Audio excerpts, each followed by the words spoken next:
3장. 디베뇨 황제가 다스린 지 15년째 되던 해에 본디오 빌라도가 유대의 총독이었고 헤롯이 갈릴리의 분봉왕이었습니다. 또한 헤롯의 동생 빌립은 이두레와 드라고닛 지방의 분봉왕이었고 루사니아는 아빌렌의 분봉왕이었습니다. 안나스와 가야바가 대제사장으로 있을 때 하나님의 말씀이 광야에 있는 사가랴의 아들 요한에게 내렸습니다. 그는 요단 강가의 모든 지역으로 다니면서 죄를 용서받게 하려고 회개의 세례를 전파하였습니다. 이것은 예언자 이사야의 책에 기록된 대로입니다. 광야에서 외치는 사람의 소리가 있다. 주님의 길을 예비하여라. 그분의 길을 곧게 하여라. 모든 골짜기가 메워질 것이고 모든 산과 언덕이 낮아질 것이다. 굽이 길은 곧게 펴질 것이고 험한 길은 평탄해질 것이다. 그리고 모든 사람들이 하나님의 구원을 볼 것이다. 요한은 자기에게 세례를 받으려고 온 많은 사람들에게 말했습니다. 너희 독사의 자식들아, 누가 너희에게 다가오는 하나님의 진노를 피하라고 경고해 주었느냐? 그러므로 너희는 회개에 알맞은 열매를 맺어라. 너희는 속으로 아브라함이 우리의 아버지다라고 말하지 마라. 내가 말한다. 하나님은 이 돌로도 아브라함의 자녀를 만들 수 있다. 도끼가 이미 나무 뿌리에 놓여 있다. 그러므로 좋은 열매를 맺지 못하는 모든 나무는 잘려서 불 속에 던져질 것이다. 사람들이 요한에게 물었습니다. 그러면 우리가 어떻게 해야 합니까? 요한이 그들에게 대답했습니다. 옷이 두 벌 있는 사람은 하나도 없는 사람에게 나누어 주고 양식이 있는 사람도 이와 같이 하여라. 세리들도 세례를 받으러 왔습니다. 그들도 요한에게 물었습니다. 선생님, 우리는 어떻게 해야 합니까? 요한이 그들에게 말했습니다. 세금을 거두도록 지시받은 액수 이상으로 거두지 마라. 군인들도 요한에게 물었습니다. 우리는 어떻게 해야 합니까? 요한이 그들에게 말했습니다. 사람들로부터 강제로 돈을 뺏지 마라. 거짓으로 고발하지 마라. 그리고 임금으로 받은 돈을 만족하게 여겨라. 백성들은 그리스도를 기다리고 있었기에 혹시 요한이 그리스도인지도 모른다는 생각을 마음속으로 하였습니다. 요한이 모든 사람들에게 대답하였습니다. 나는 물로 세례를 주지만 나보다 더 능력이 있으신 분이 오실 것이다. 나는 그의 신발끈을 풀기에도 부족하다. 그는 너희에게 성령과 불로 세례를 주실 것이다. 타작 마당을 깨끗해 하고 알곡을 곳간에 저장하기 위해 그분은 손에 키를 드셨다. 쭉정이는 꺼지지 않는 불에 태워 버릴 것이다. 요한은 이 외에도 많은 권면을 하면서 백성들에게 복음을 전파하였습니다. 헤롯 분봉왕은 헤로디아의 일과 그 외에도 그가 저지른 여러 가지 악한 일 때문에 요한에게 책망을 받았습니다. 거기에다가 헤롯은 한 가지 악을 더 저질렀습니다. 그것은 요한을 감옥에 가둔 것입니다. 모든 사람들이 세례를 받을 때 예수님께서도 세례를 받으셨습니다. 예수님이 기도하고 계실 때 하늘이 열렸습니다. 그리고 성령이 비둘기의 모습으로 예수님께 내려왔습니다. 하늘로부터 너는 내 사랑하는 아들이다. 내가 너로 말미암아 기쁘다라는 목소리가 들렸습니다. 예수님께서 일을 시작하신 때는 30세쯤이었습니다. 사람들은 예수님을 요셉의 아들로 여겼습니다. 요셉은 헬리의 아들입니다. 헬리는 맏닷의 아들이고 맏닷은 레위의 아들입니다. 레위는 멜기의 아들이고 멜기는 얀나의 아들입니다. 얀나는 요셉의 아들입니다. 요셉은 맏다디아의 아들이고 맏다디아는 아모스의 아들입니다. 아모스는 나움의 아들이고 나움은 에슬리의 아들입니다. 에슬리는 낫게의 아들입니다. 낫게는 마앗의 아들이고 마앗은 맏다디아의 아들입니다. 맏다디아는 서머인의 아들이고 서머인은 요색의 아들입니다. 요색은 요다의 아들입니다. 요다는 요하난의 아들이고 요하난은 레사의 아들입니다. 레사는 스룹바벨의 아들이고 스룹바벨은 스알디엘의 아들입니다. 스알디엘은 네리의 아들입니다. 네리는 멜기의 아들이고 멜기는 이띠의 아들이고 이띠는 고삼의 아들이고 고삼은 멜마담의 아들입니다. 멜마담은 에르의 아들입니다. 에르는 예수의 아들이고 예수는 엘리에서의 아들입니다. 엘리에서는 요림의 아들이고 요림은 맏단의 아들입니다. 맏단은 레위의 아들입니다. 레위는 시므온의 아들이고 시므온은 유다의 아들입니다. 유다는 요셉의 아들이고 요셉은 요남의 아들입니다. 요남은 엘리야의 김의 아들입니다. 엘리야김은 멜리야의 아들이고 멜리야는 맨나의 아들입니다. 맨나는 마따다의 아들이고 마따다는 나단의 아들입니다. 나단은 다윗의 아들입니다. 다윗은 이새의 아들이고 이새는 오벳의 아들입니다.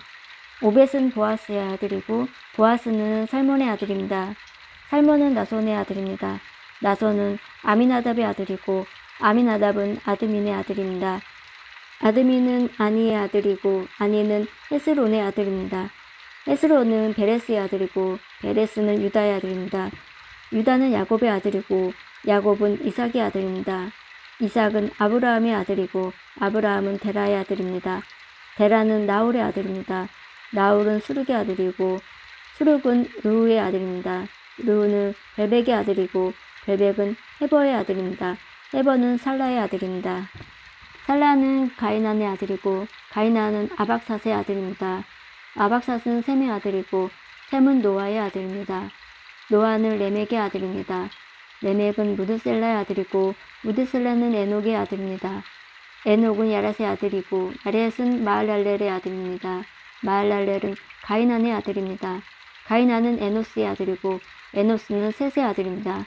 셋은 아담의 아들이고 아담은 하나님의 아들이었습니다. 4장. 예수님께서 성령이 충만하여 요단강에서 돌아오셨습니다. 그리고 성령에 이끌려 광야로 가셨습니다. 그리고 40일 동안 마귀에게 시험을 받으셨습니다.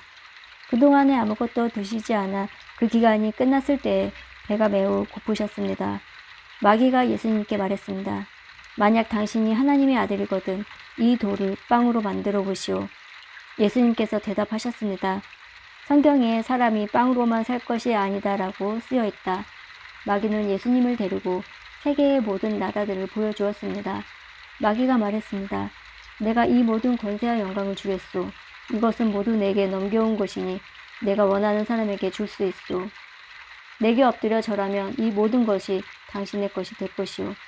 예수님께서 대답하셨습니다. 성경에 주 너의 하나님을 예배하고 오직 그분만을 섬겨라 라고 쓰여 있다.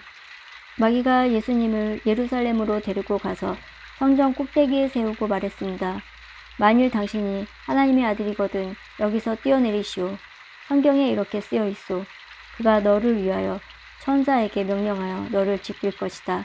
그들은 손으로 너를 붙들어 내 발 바위에 부딪히지 않게 할 것이다. 예수님께서 대답하셨습니다. 성경에 주 너의 하나님을 시험하지 마라 라고 쓰여 있다.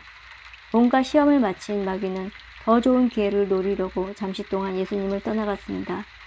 예수님께서 성령의 능력을 가지고 갈릴리로 되돌아가셨습니다. 예수님에 대한 소문이 모든 지역에 퍼졌습니다. 예수님께서는 회당에서 가르치시며 모든 사람들로부터 영광을 받으셨습니다. 예수님께서 자라나신 나사렛에 도착했습니다. 평소의 습관처럼 예수님께서 안식일에 회당으로 가셔서 성경을 읽으려고 일어나셨습니다. 예수님께서는 예언자 이사야의 책을 건네받으시고 책을 펴서 이렇게 기록된 것을 찾아 읽으셨습니다. 주님의 성령이 내게 내리셨다. 이것은 하나님께서 내게 기름을 부으셔서 가난한 자에게 복음을 전파하게 하려는 것이다. 포로들에게 자유를 선포하고 못 보는 자들에게 다시 볼 수 있음을 선포하고 억눌린 사람들에게 해방을 선포하고 나를 보내셨다. 주님의 은혜의 해를 선포하라고 하셨다. 예수님께서 책을 덮으시고 시중 드는 사람에게 되돌려 주신 후 자리에 앉으셨습니다. 회당에 있던 모든 사람들이 눈에 예수님께로 쏠렸습니다. 예수님께서 그들에게 말씀하기 시작하셨습니다. 이 성경 말씀은 오늘 이 말씀을 듣는 사이에 이루어졌다. 모든 사람들이 예수님에 대해 한마디씩 말했습니다. 그리고 예수님의 입에서 흘러나오는 은혜의 말씀을 이상하게 생각했습니다. 그러면서 이 사람이 요셉의 아들이 아니냐라고 말했습니다. 예수님께서 그들에게 말씀하셨습니다. 나는 당신들이 속담에 빗대어 나에 대해 의사야 내 자신이나 고쳐라. 당신이 가버나움에서 행한 일을 들었는데 여기 고향에서도 그 일을 한번 해보아라 라고 한 것을 안다. 내가 진정으로 너희에게 말한다. 예언자는 고향에서 환영받지 못한다. 내가 진정으로 너희에게 말한다. 엘리야 시대에 3년 6개월 동안 하늘이 닫혀 온 땅의 가뭄이 몹시 심했을 때 이스라엘에 많은 과부가 있었다. 그러나 엘리야는 그들 가운데 그 누구에게도 보냄을 받지 않았고 오직 시돈 지방의 사렙다 부부에 있는 과부에게만 보내줬다. 또 엘리사 예언자 시대에 이스라엘에는 많은 문둥병 환자가 있었다. 그러나 시리아 사람 나아만 외에는 아무도 깨끗하게 되지 못했다. 회당에 있던 모든 사람들이 이 말을 듣고 몹시 화를 냈습니다. 이 사람들은 들고 일어나 예수님을 마을 밖으로 쫓아냈습니다. 이들은 마을에 세워진 언덕의 벼랑까지 예수님을 끌고 가서 밑으로 밀쳐 떨어뜨리려고 하였습니다. 그러나 예수님께서는 사람들 사이를 지나가 갈 길을 가셨습니다. 예수님께서는 갈릴리 가버나움이라는 마을로 내려가셔서 안식일에 사람들을 가르치셨습니다. 사람들은 예수님의 가르침에 놀랐습니다. 그것은 예수님의 말씀에 권위가 있었기 때문입니다. 회당에 더러운 귀신이 영에 사로잡힌 사람들이 있었습니다. 그가 큰 소리로 외쳤습니다. 나사렛 사람 예수님, 당신이 우리와 무슨 상관이 있습니까? 우리를 없애려고 오셨습니까? 나는 당신이 누군지 압니다. 당신은 하나님의 거룩한 자입니다. 예수님께서 그를 꾸짖으셨습니다. 조용히 하여라. 그리고 이 사람에게서 나와라. 귀신이 그를 사람들 한가운데 쓰러뜨려 놓고 떠나갔는데 그 사람에게 상처는 입히지 않았습니다. 사람들은 매우 놀라며 서로 말했습니다. 이것이 무슨 말씀인가? 권위와 능력을 가지고 더러운 귀신에게 명령을 하니 그것이 나가는구나. 예수님에 관한 소문이 그 주위의 모든 지역에 점점 퍼져나갔습니다. 예수님께서 회당을 떠나 시몬의 집으로 들어가셨습니다. 그런데 시몬의 장모가 높은 열로 심하게 앓고 있었습니다.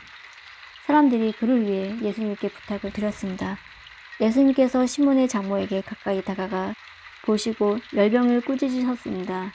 그러자 열이 내리고 장모는 즉시 일어나서 예수님과 제자들을 섬겼습니다. 해가 질 때 사람들은 여러 가지 병을 앓고 있는 사람들을 예수님께 데리고 왔습니다. 예수님께서 그들 모두에게 손을 얹으시고 고쳐주셨습니다. 귀신들도 많은 사람들에게서 떠나가며 소리를 질렀습니다. 당신은 하나님의 아들입니다. 그러나 예수님께서 귀신들을 꾸짖어 말하지 못하게 하였습니다. 그것은 이들이 예수님이 그리스도라는 것을 알고 있었기 때문입니다. 날이 밝자 예수님께서 조용한 곳으로 가셨습니다. 사람들이 예수님을 찾아다니다가 결국 예수님께로 왔습니다.